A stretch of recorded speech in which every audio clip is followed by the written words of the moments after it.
J'avais noté, moi, tout au début, si je me permets, hein, vous parlez de la transférabilité, il faut se méfier de transférabilité des fonctions, hein, accompagnateur de bus, accompagnateur des mourants. Mais il y a quand même un point de départ où vous dites que maintenant, on élargit la didactique professionnelle à l'approche des situations sociales. Et est-ce que c'est pas un peu rapide de considérer qu'on peut appliquer la didactique professionnelle dans ces méthodologies à ce qui fait les situations de vie sociale? Voilà. Je dirais non. Bien sûr, il y a des spécificités des situations de travail, hein, ne serait-ce que le rapport salarial, des choses comme ça. Mais en même temps, non, parce que l'idée, c'est les situations. Alors évidemment, ça suppose que vous acceptiez avec moi, hein, dans ce cadre-là, qu'il y a des formes sociales stabilisées. C'est-à-dire que, alors c'est Goffman qui dit une chose, il dit au fond, on passe sans cesse d'une situation à une autre, et on passe sans cesse de situations stabilisées à d'autres. C'est pourquoi on peut considérer que la validation est acquis de l'expérience. C'est une situation sociale extrêmement définie, dans laquelle il y a d'autres sous-situations, qui sont la situation de première information, la situation sur le PRC, etc. Et que ces situations fonctionnent comme des situations de travail, c'est-à-dire des mondes culturels et sociaux organisés dans lesquels il y a une fonction, donc il y a des tâches à effectuer. Ces tâches doivent s'effectuer d'une certaine manière, il faut avoir certaines compétences pour réaliser ces tâches, il y a des objets, il y a des apprentissages nécessaires, donc il y a des buts à atteindre, des objets sur lesquels il faut travailler, qu'il faut connaître, donc il y a des compétences, etc. Donc, de ce point de vue-là, le passage d'une situation de travail à une situation sociale ordinaire ne me paraît pas si audacieux que ça. Mais l'idée à retenir, c'est fondamentalement, de toute façon, d'accord. Mais le cadre théorique de la didactique professionnelle, c'est situation-activité.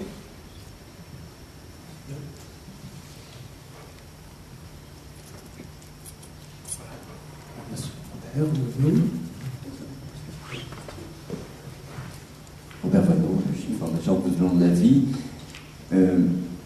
Sur la notion d'expérience, Patrick, je comprends bien que la situation VAE, avec son inscription dans un dispositif, facilite justement la démarche que tu viens de justifier. Mais dans PAE, il y a justement le E qui a remplacé la validation des acquis professionnels. Et dans les exemples que tu as donnés, j'ai surtout entendu évoquer la confrontation à un référentiel professionnel, à un jury professionnel.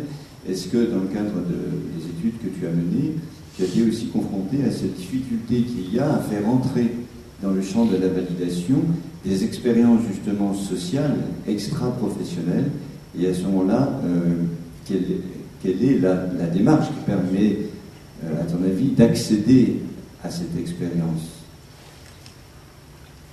Je ne sais pas toujours répondre brièvement. Par rapport à la validation des acquis de l'expérience, quand on regarde, tous les certificateurs ne proposent pas tout à fait la même chose. Il faut voir quand même que pour la VAE, il y a une certaine hétérogénéité. Mais quand on regarde le plus gros, l'éducation nationale, quand même, le livret et la manière dont ça fonctionne, c'est plutôt pas mal. Alors, c'est plutôt, je fais le petit détour en disant c'est plutôt pas mal. Pourquoi? Parce que ce qui est demandé, c'est précisément les situations que les gens ont vécues, les tâches qu'ils ont eu à réaliser,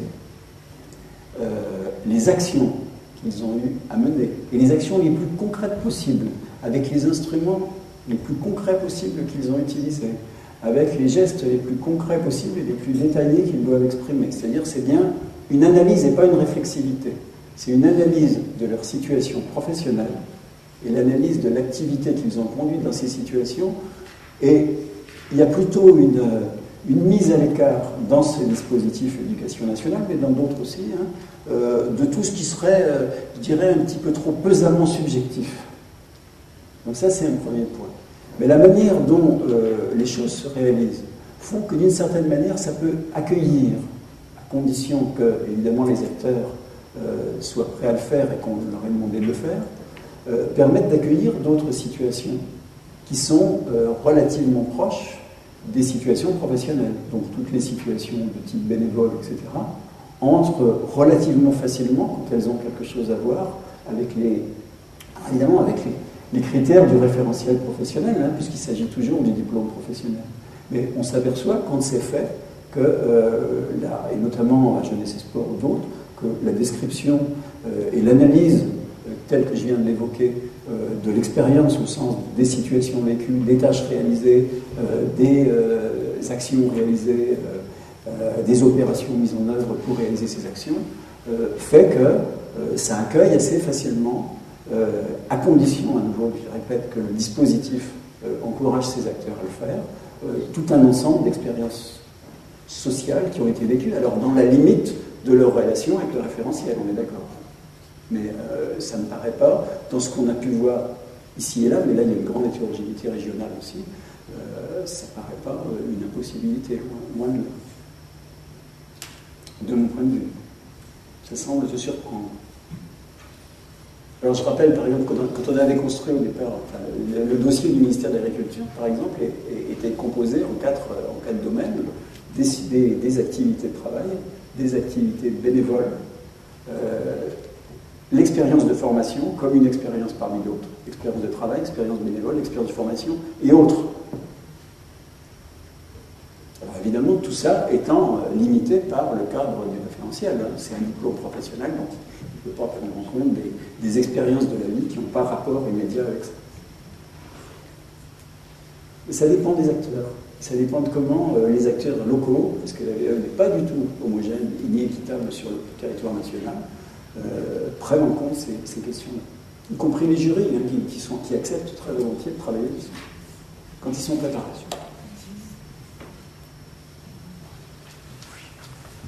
Bien, d'autres interventions? Voilà, c'est vrai qu'on essaie de construire dans ce cycle, on avait le thème de la validation des acquis d'expérience en première journée en juin, c'est vrai que là il revient. C'est vrai que peut-être dans l'atelier, la question de la didactique professionnelle, la didactique des situations, ça, la question est plus sur l'insertion sociale et professionnelle. Quel objet de travail dans les dispositifs d'insertion sociale et professionnelle, quel objet, qu'est-ce qui a pu être fait, qu'est-ce qui a pu être observé comme effet, hein, voilà, comme effet lorsqu'on l'intègre dans des séquences de travail avec des stagiaires. Voilà, on a beaucoup échangé, c'est intéressant, le lien didactique professionnel utilisé pour regarder les situations, les étapes de la VAE, serait intéressant aussi d'élargir à la question des dispositifs d'accompagnement d'insertion, au sens large, de formation d'insertion, et comment cette didactique. Ce travail sur les situations peut être déclencheur d'effets, voire, comme le disait tout à l'heure Nathalie, de meilleures chances d'emploi, ou de meilleures chances, de meilleure insertion professionnelle plus mobile, plus intégrée. Voilà.